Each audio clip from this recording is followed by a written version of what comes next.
नमस्कार. आपण पाहता थेट वार्ता. आजचा प्रश्न थेट आहे. देश खरंच बदलतोय का, की फक्त सोशल मीडियावर ट्रेंड्स बदलत आहेत? एका बाजूला डिजिटल इंडिया, स्टार्टअप इंडिया, दुसऱ्या बाजूला वाढती बेरोजगारी आणि महागाईचा तडाखा. सत्य काय आहे? आज देशातील सर्वात मोठा वर्ग तरुण आहे, पण हा वर्ग आज सर्वाधिक अस्वस्थ आहे. स्पर्धा परीक्षा पुढे ढकलल्या जातात. भरती प्रक्रिया वर्षानुवर्ष प्रलंबित. लाखो अर्ज पण जागा हजार. शिक्षित युवक हातात पदवी घेऊन फिरतोय, पण नोकरी कुठे आहे? आई वडिलांच्या अपेक्षा, कर्जाचं ओझं आणि भविष्याचा प्रश्न.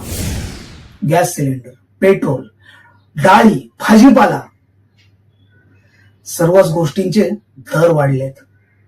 मध्यमवर्गीय कुटुंबाचं गणित पूर्णपणे बिघडलं आहे. पगार तेवढाच, खर्च दुप्पट. बचत कशी करायची? सामान्य माणूस आज जगतोय, पण सुखाने जगतोय का? आज आंदोलन रस्त्यावर कमी, पण ट्विटर, इंस्टाग्रामवर जास्त दिसतंय.